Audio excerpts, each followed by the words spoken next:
puisqu'on accueille en studio notre dernier invité du jour et de la semaine, le premier ministre du Canada, Mark Carney. Monsieur Carney, bonjour. Bonjour, c'est un grand plaisir d'être ici. Merci à vous de votre confiance. Merci d'être à l'émission tout un matin. Vous étiez, d'ailleurs, je dois dire, je m'attendais à vous voir avec le chandail du Canadien, là, parce que vous étiez au Centre Bell. Donc là, vous avez votre classique veston bleu et pourtant, vous avez assisté à ce but extraordinaire de Cole Caulfield. Vous étiez là hier. Ah oui, c'était un match extraordinaire. Il semblait au début que le Lightning essayait de rendre un message d'être tough contre les Canadiens, mais le message était rendu par les Canadiens. Plus tough que le Lightning, premièrement. Deuxièmement, le but de Caulfield, extraordinaire. Et le 70e aide de Suzuki pour le but gagnant. Alors, un match extraordinaire, une atmosphère extraordinaire et une équipe avec le rythme juste avant le playoffs. Oui. D'ailleurs, je sais que vous êtes un partisan des Oilers d'Edmonton surtout, mais Oui, mais c'est à Montréal peut-être que ça se passe cette année. au Là. final de Coupe Stanley, pourquoi pas? Pourquoi pas à Montréal? Bon, puisqu'on parle de la métropole, vous étiez donc au Centre Bell hier, pas très loin de là, il y a le Palais des Congrès où se déroule donc ce congrès du Parti libéral du Canada. Et c'est un peu aussi l'épicentre ici, dans la métropole québécoise, de la crise de l'itinérance. Oui. Vous venez d'en entendre parler au bulletin. Il y a la mairesse Soraya Martinez-Ferrada qui était en entrevue à l'émission un petit peu plus tôt. Elle était, elle aussi, présente donc à l'ouverture de ce congrès et elle demande plus d'efforts concertés. Absolument. Alors, on sait que l'itinérance, bon, ça relève des services sociaux et de la santé. Oui, c'est une compétence provinciale, mais elle vous demande d'en faire plus. Pourriez-vous en faire plus? Oui. Premièrement, je suis absolument tout à fait d'accord avec Mme la mairesse. Il faut faire plus. À Montréal, à Québec, à travers le Canada, il faut le dire. En ce qui concerne le Québec et plus spécifiquement à Montréal, nous venons d'avoir un accord avec le gouvernement fédéral et Montréal de 125 millions de dollars pour l'infrastructure, c'est-à-dire le logement tellement abordable, le logement de transition, et pour aider des gens qui sont hors refuge. Il faut admettre, il y a des exemples partout, et comme vous l'avez dit, près de Congrès, par Du Palais exemple. des Congrès, là. Oui. Mais est-ce qu'il n'est pas le temps d'avoir une espèce de concertation nationale? C'est aussi ce que demande la mairesse, que tout le monde s'assoie à la même table pour trouver là, une solution commune là, qui va servir à toutes les provinces. OK. Ouais, c'est une bonne idée et c'est nécessaire. Par exemple, pour le gouvernement fédéral, on peut aider avec l'infrastructure, le logement tellement abordable, première chose. Deuxièmement, en ce qui concerne, il faut avoir une stratégie de la santé mentale et de l'aide pour le Québec, pour les provinces, pour des services sociaux. Mhm. Mais des gens qui sont sur le terrain, si je peux dire, c'est aux municipalités en même temps. Alors, il faut avoir les trois tiers du gouvernement. Et M. Masborin, c'est un des exemples du gouvernement nouveau du Canada. Nous essayons d'avoir un fédéralisme coopératif, de travailler avec le Québec, avec les municipalités pour les grands problèmes du pays.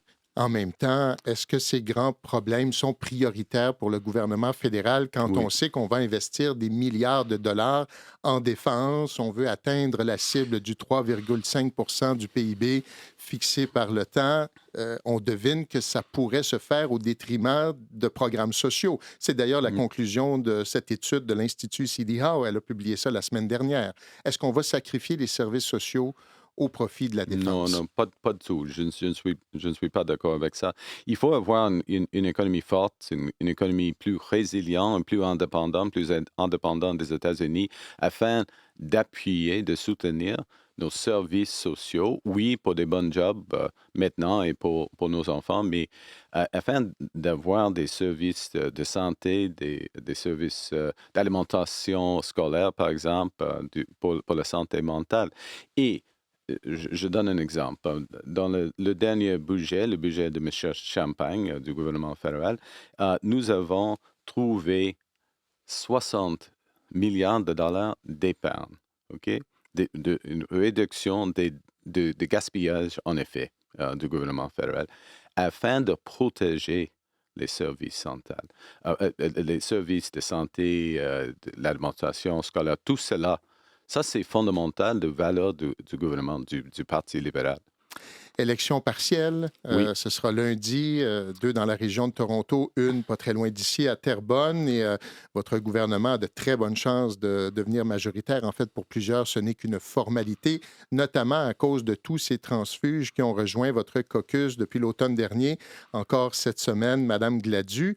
Il y a des gens, cela dit, qui trouvent que c'est un manque de respect envers la démocratie. Les Canadiens ont choisi, lors des dernières élections, un gouvernement minoritaire. Êtes-vous à l'aise, vous, de devenir majoritaire comme ça? En quoi vous estimez que c'est démocratique? Oui, c'est démocratique. Les Canadiens, le système parlementaire canadien ont choisi une députée. OK? Et il y a un grand choix, un choix très important lundi à Terrebonne. C'est vrai, une très bonne candidate, Tatiana Auguste, pour le Parti libéral. Et c'est le job, c'est mon job, c'est le job du gouvernement de travailler avec le Parlement, avec tous les députés du Parlement. Il y a des députés, bien sûr, qui sont les membres du Parti libéral, du caucus libéral, mais il y a des autres députés. Il faut passer les nouvelles lois qui concernent l'antirace, l'économie, la défense, tout cela. Et on travaille avec le Parlement, les députés que les Canadiens et Canadiens ont choisis. Ça, Hmm. c'est le job. Et on fait de progrès. On a fait de progrès avec le budget, on fait de progrès avec les accords. Par exemple, nous avons signé 20 accords sur 4 continents, accords d'économie et de sécurité avec des partenaires fiables, afin de rendre le Canada, le Québec, le Canada, plus Hmm. indépendant des États-Unis. Mais travailler avec l'opposition, c'est une chose, M. Carney. Quand on va piger dans l'opposition, c'en est une autre. Et là, on a l'impression, il paraît que les discussions se poursuivent avec d'autres, par exemple, députés conservateurs. Là, on a l'impression que pour obtenir cette majorité, vous êtes prêt à accueillir à peu près tout le monde là, qui Hmm. veut s'habiller en rouge. D'ailleurs, l'arrivée de Marilyn Gladu, je vous apprends rien, soulève un malaise au sein des troupes libérales. En tout cas, c'est ce qu'on nous dit, à demi-mot peut-être, mais c'est ce qu'on entend, notamment en raison des positions controversées qu'elle a défendues dans le passé, notamment en appuyant ses thérapies de conversion ou le convoi de la liberté. Pourquoi est-ce qu'elle a le droit d'être libérale? Alors Euh, qu'elle nous dit d'ailleurs qu'elle reste très attachée à ses valeurs religieuses. Là. Je donne ça en exemple, là. Mais pourquoi, selon vous, est-ce qu'elle a le droit d'être OK. libérale? On commence, pour moi, on commence avec la situation actuelle. C'est un moment charnière pour notre pays. OK? C'est absolument un moment clé. Il faut bâtir une économie plus forte, plus résiliente, plus indépendante. Ça, c'est clair. Presque tout le monde le reconnaît. Premier point. Deuxième point, c'est le job du gouvernement fédéral de gérer cette transition, cette transformation de notre économie pour tous les Canadiens et Canadiens. Et les gens, les députés, quelques députés de néo-démocrates, conservateurs, c'est attrayant pour eux de travailler avec le gouvernement. C'est leur choix. OK. Mais après de prendre cette décision, il faut adhérer aux valeurs du Parti libéral. OK. Par exemple, et c'est fondamental, le droit des femmes de choisir. OK? C'est fondamental, l'égalité, tous les sexes, c'est fondamental. Le mariage entre n'importe quel gens. En Oui, personne de oui, même sexe, par oui, exemple. Là. exact, Mais exact. est-ce qu'il y a une ligne rouge, là, Il y a- une ligne rouge idéologique? Si demain, prenons l'exemple de Jamil Jivani, hein, le député conservateur qui est allé là, critiquer les c'est- Canadiens aux États-Unis. c'est- Non, mais si demain il vous ouais, appelle puis il dit, Marc, j'ai pensé à ça, puis je, sais- ça me tente d'être libéral. Est-ce qu'il peut être libéral, lui? je serais sceptique dans ce cas-là. Moi aussi, mais théoriquement, est-ce qu'il pourrait l'être? Bah, OK, il y a des conversions damasciennes, hein, mais c'est pas normal. OK, mais est-ce qu'il y a Mais il y a une ligne c'est rouge. quoi la ligne rouge idéologique? Il y a une ligne rouge de valeurs du Parti libéral. La solidarité, l'inclusivité, égalité. Le- nous sommes le parti qui défend la Charte des droits et libertés des Canadiens et Canadiens. C'est ça la ligne. Ça, c'est leur ligne rouge. Il faut adhérer aux valeurs du Parti libéral. Madame Gladue l'a fait. Madame Idlou, ancienne néo-démocrate de Nunavut, elle l'a fait. Avez-vous des discussions avec d'autres députés Pas moi. conservateurs? Non, pas moi. Votre équipe? Oui, je suis presque la dernière personne. J'ai de la Non, c'est difficulté à vrai. croire Non, ça. non, honnêtement, c'est vrai. Parce que le processus, dans chaque cas, c'est le processus d'un individu, un député d'opposition décide qu'il ou elle veut devenir libéral. Parlons de politique internationale. Plusieurs estiment que Donald Trump est allé trop loin en menaçant d'anéantir la civilisation perse en entier si le détroit d'Ormuz ne rouvrait pas. Vous avez réagi en appelant au respect du droit international, en parlant de l'importance de la vie des civils, les femmes, les hommes, etc. Il y en a qui trouvent que c'est pas assez elbows up, là, hein? Vous nous avez vendu ça à l'époque de la campagne électorale et ils trouvent que c'est pas conséquent avec votre discours de Davos où vous preniez vos distances avec les États-Unis. Autrement dit, ils se disent, he doesn't walk what he talks. Est-ce que vous pourriez pas être un peu plus incisif face aux États-Unis dans des situations comme celle-là? Je crois que oui. Je suis absolument clair avec le président des États-Unis, les lignes rouges que le Canada ne partage pas, ne partage jamais dans ce conflit offensif, la nécessité, par exemple, et c'est un grand exemple, la nécessité d'avoir Liban dans le cessez-le-feu à partir de maintenant, à partir d'hier. OK? Et j'ai eu des conversations avec lui. Je suis très clair. Je crois que je suis très clair. Comme un chef de gouvernement, je suis très clair en ce qui concerne les lignes rouges et la nécessité d'établir une vraie cessez-le-feu et de poursuivre la paix. Vous avez, hier, on vous a questionné là-dessus, puis vous avez écarté l'idée des sanctions contre Israël, puisque vous évoquez la situation au Liban. Pourquoi pas sanctionner Israël? C'est une possibilité, mais ce n'est pas le moment pour sanctionner. On peut voir les nouvelles ce matin, le commencement des négociations. C'est nécessaire d'atteindre une cessez-le-feu immédiate, mais il y a de progrès. Il y a de progrès. Mais est-ce que le Canada pourrait pas forcer un peu plus les choses ou la main d'Israël? Par exemple, est-ce que vous remettez, si ce n'est pas des sanctions économiques, est-ce que vous remettez en question vos relations diplomatiques avec Israël? Ouais, selon moi, c'est toujours une bonne idée de continuer de parler aux gens, au pays, n'importe quel gens au pays, et de rendre des messages tough, des messages difficiles. Et on fait avec Israël et on rend des messages de soutien pour le Liban. Quel est votre niveau d'inquiétude par rapport aux négociations qui doivent commencer là, au Pakistan entre les États-Unis et l'Iran? Pensez-vous que ça va tenir le cessez-le-feu puis que les discussions vont avoir lieu? Êtes-vous confiant? Non, la situation est très fragile. C'est très fragile maintenant. Parce que, à cause de la situation au Liban, la situation qui reste très difficile au détroit d'Ormuz, par exemple, et la nature du régime d'Iran. Alors, c'est très fragile, c'est pas clair du tout. On parle beaucoup avec nos alliés en Europe, à Pakistan. Dans ce contexte, la ministre Anand parle beaucoup avec les Pakistaniennes afin de soutenir une solution. On essaie de trouver des manières que le Canada peut soutenir une solution si il y aura une vraie cessez-le-feu, mais la situation maintenant est fragile, il faut le dire. OK, donc vous n'avez pas une énorme confiance, c'est Non, ce que pas je du sens tout. là. Non, Pas du tout envers ce processus. C'est pas rassurant. Vous avez été élu en partie, Mark Carney, avec le mandat de négocier une entente de libre-échange avec Donald Trump et malgré tous les efforts qu'on déploie depuis un an, ça ne débloque pas. Qu'est-ce que vous êtes prêt à faire de plus ou quelles concessions vous êtes prêt à faire pour que ça débloque, là? OK, il faut commencer avec la situation actuelle. Nous avons le meilleur accord commercial avec les États-Unis du monde. OK, c'est pas aussi bonne qu'avant, mais c'est mieux que tous les autres accords commerciaux d'autres pays.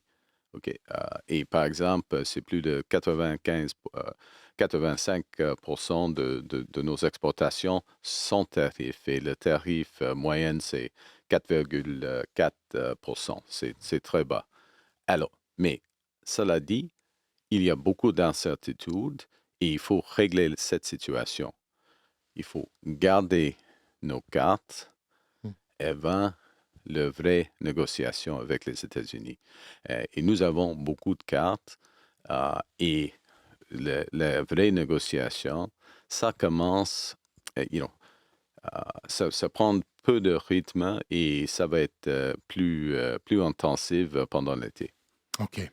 On verra donc si effectivement on ira de l'avant parce qu'il y a le représentant américain au commerce, Jameson Greer, qui a déclaré mardi que les États-Unis envisagent, oui, de conserver les fondations de la CEUM, mais aussi de négocier des ententes spécifiques avec le Canada et le Mexique. Vous voulez dire un mot là-dessus? Oui, c'est Vous êtes important. en faveur de cette stratégie?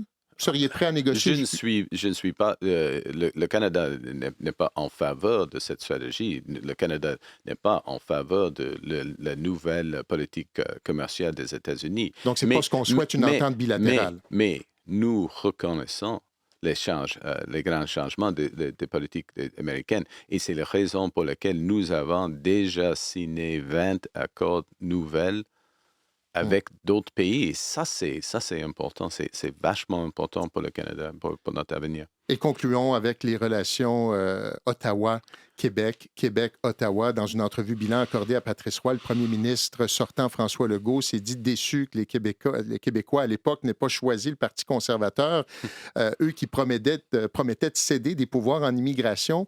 Pourquoi vous ne donnez pas plus de pouvoir à Québec en immigration? Tout d'abord, quelques points. Premièrement, le Québec a tout le contrôle sur l'immigration permanente. Deuxièmement, nous venons d'agréer un accord avec le Québec en ce qui concerne une situation avec les travailleurs étrangers temporaires ici, de donner plus de pouvoir au Québec dans la situation actuelle. Mais troisièmement, je voudrais prendre cette occasion de saluer le travail du premier ministre Legault, une grande premier ministre du Québec. C'est presque le dernier jour de son mandat et nous avons travaillé pour un certain temps, mais je crois que nous avons fait de progrès, y compris dans le secteur de logement. Où nous avons commencé. Et si vous étiez membre de la CAQ, vous voteriez pour Mme Fréchette ou M. Drainville? Je reste une membre du Parti libéral. Merci. Je veux conclure sur le français. Vous savez que peut-être qu'aux prochaines élections, prochaines élections provinciales, ce sera peut-être au pouvoir un Parti québécois. Il va se lancer donc dans ce projet de nouveau référendum sur la souveraineté. Est-ce que vous serez le chef du camp du non, si ça arrive? C'est une hypothèse. On verra. Il y a raison. On a des élections pour des raisons. Et si on a seulement des élections sur des sondages, je ne suis pas le premier ministre du Canada. Mais vous seriez prêt à conduire l'autobus, là? Oui. Avec l'autobus du camp du non. Oui, avec mes collègues, Mme Joly, M. Champagne et M. Lightbound. Chantal nous a écrit, elle me demande de vous remercier, non seulement parce que vous accordez en direct une entrevue en français, mais aussi de l'avoir fait avec Jeremy Hansen. Vous avez commencé votre conversation en français. Elle dit que ça a étonné bien des gens, même des amis à elle, qui sont citoyens français. Donc, elle tenait à vous féliciter. D'ailleurs, avez-vous trouvé votre rédacteur de discours francophone? Un rédacteur, oui, j'ai un chef de cabinet. Non, mais là, les gens disent qu'il vous j'ai manque... un professeur, une porte-parole qui était ici, un chef de cabinet adjoint, un ministre des Finances, un ministre de l'Industrie. Mais celui qui va écrire vos discours, en français, est-ce que vous avez quelqu'un pour écrire des discours en français? Il faut admettre que moi, j'écris mes discours moi-même. Pour conclure, prenez-vous un engagement que la prochaine gouverneure générale sera bilingue? Absolument. Absolument. Avez-vous déjà un nom? Français, est-ce que ce sera M. Wagner? Français, anglais. Est-ce que ce sera M. Wagner, le prochain gouverneur général? Non, c'est pas une bonne idée de répondre avec des noms. M. Wagner est très capable, mais il est occupé. Richard Wagner, qui est à la tête de la Cour suprême. Ça a été un plaisir de vous recevoir, Ouais, Mark c'est un grand Carney. plaisir. Merci beaucoup. Merci beaucoup. Et on vous souhaite une bonne suite avec ce congrès du Parti libéral du Canada qui se déroule ici même à Montréal. Il est maintenant 8h51 minutes.